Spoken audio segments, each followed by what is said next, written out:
NPDD ಯೋಜನೆ ಅಡಿಯಲ್ಲಿ ಈಗ ತಾನೇ ನಮ್ಮ DMO ಹೇಳ್ದಂಗೆ ಹಲವಾರು ಉಪಕರಣಗಳನ್ನು ಉಚಿತವಾಗಿ ನೀಡುವ ಈ ಕಾರ್ಯಕ್ರಮದಲ್ಲಿ ಅಧ್ಯಕ್ಷತೆಯನ್ನು ವಹಿಸಿ ಆಸೀನರಾಗಿರ್ತಕ್ಕಂಥ ನನ್ನ ಮಾರ್ಗದರ್ಶಿಗಳು ಮುಳಬಾಗಿಲು ತಾಲೂಕಿನ ನಿರ್ದೇಶಕರು ಆಗಿರ್ತಕ್ಕಂಥ ಕಡೇನಹಳ್ಳಿ ನಾಗರಾಜಣ್ಣವರೇ, ಮತ್ತೋರ್ವರು ಶ್ಯಾಮೇಗೌಡನವರೇ ಮತ್ತು MS ಶ್ರೀನಿವಾಸ ರೆಡ್ಡಿ ಸರ್ ಅವರೇ, ಡಾಕ್ಟರ್ ಪ್ರಕಾಶ್ ಅಣ್ಣವರೇ, ಮುನ್ಶ್ಯಾಮ್ ಗೌಡ್ರೆ, ನರಸಿಂಹರೆಡ್ಡಿ ಅಣ್ಣವರೇ, ವೇದಿಕೆಯಲ್ಲಿ ಆಸೀನರಾಗಿರ್ತಕ್ಕಂಥ ಎಲ್ಲ ಗಣ್ಯಮಾನ್ಯರೇ, ಮುಂಭಾಗದಲ್ಲಿ ಆಸೀನರಾಗಿರ್ತಕ್ಕಂಥ ಎಲ್ಲ ಕಾರ್ಯದರ್ಶಿ ಮಿತ್ರರೇ, ಎಲ್ಲ ಡೈರಿಗಳ ಅಧ್ಯಕ್ಷರೇ, ಮಹಿಳಾ ಕಾರ್ಯದರ್ಶಿಗಳೇ, ಅಧ್ಯಕ್ಷರುಗಳೇ ಮತ್ತು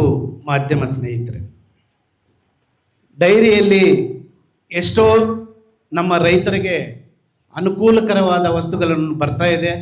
ಅದನ್ನು ಉಪಯೋಗಕರವಾದಂಥ ಫಲಾನುಭವಿಗಳಿಗೆ ನಮ್ಮ ನಾಗರಾಜಣ್ಣವರ ಮತ್ತು ಶ್ಯಾಮೇಗೌಡರ ನೇತೃತ್ವದಲ್ಲಿ ಈ ಹಿಂದೆ ಕೂಡ ವಿದ್ಯಾರ್ಥಿಗಳು ಅತಿ ಹೆಚ್ಚು ಅಂಕಗಳನ್ನು ಗಳಿಸಿರ್ತಕ್ಕಂಥ ರೈತ ವಿದ್ಯಾರ್ಥಿಗಳಿಗೆ ಅವ್ರ ಚೆಕ್ಗಳ ಮೂಲಕ ಅವರ ಮುಂದಿನ ವಿದ್ಯಾಭ್ಯಾಸಕ್ಕಾಗಿ ಭಾಳ ಪ್ರೋತ್ಸಾಹವನ್ನು ಕೊಟ್ಟಿರ್ತಕ್ಕಂಥ ನಮ್ಮ ಕೋಚಮಲ್ ಕೋಲಾರ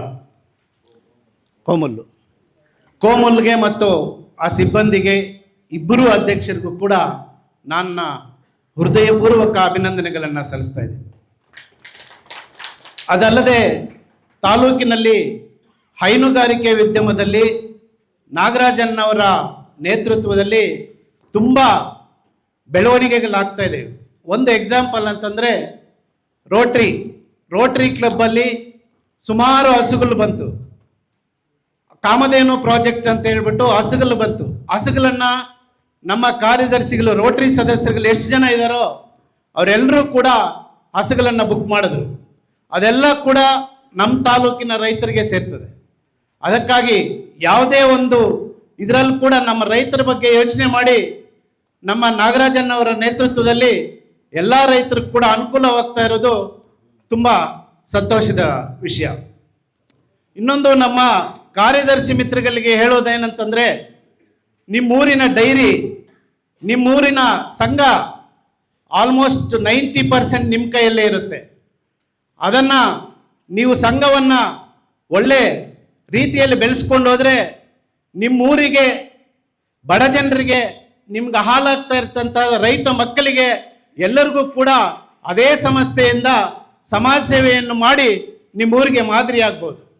ಒಳ್ಳೆಯ ಗುಣಮಟ್ಟದ ಹಾಲನ್ನು ಸಹಕರಿಸಿ ನೀವು ತರಿಸಿ ನಿಮ್ಮ ಡೈರಿಯನ್ನು ಗುಣಮಟ್ಟವಾಗಿ ತಗೊಂಡು ಹೋಗೋದ್ರಿಂದ ನಿಮ್ಮೂರಿಗೆ ತುಂಬ ಅನುಕೂಲಕರ ಆಗ್ತದೆ ಮತ್ತು ಈ ತಾಲೂಕಿನ ಡೈರಿ ಕೂಡ ಒಳ್ಳೆಯ ಹೆಸರನ್ನು ತಂದಿರ್ತಕ್ಕಂಥದ್ದಾಗ್ತದೆ ಮತ್ತು ನಿಮ್ಮ ಇಬ್ಬರೂ ನಿರ್ದೇಶಕರಿಗೆ ಜಿಲ್ಲಾ ಮಟ್ಟದಲ್ಲಿ ಒಳ್ಳೆಯ ಹೆಸರು ಕೂಡ ಬರ್ತದೆ ಅಂತ ಹೇಳಿ ನನಗೆ ಈ ಅವಕಾಶ ಕೊಟ್ಟಿದ್ದಕ್ಕೆ ನಿಮ್ಗೆಲ್ಲರಿಗೂ ವಂದಿಸುತ್ತಾ ನನ್ನ ಮಾತನ್ನು ಮುಗಿಸ್ತಾ ಇದ್ದೀನಿ. ಜೈ ಹಿಂದ್, ಜೈ ಕರ್ನಾಟಕ.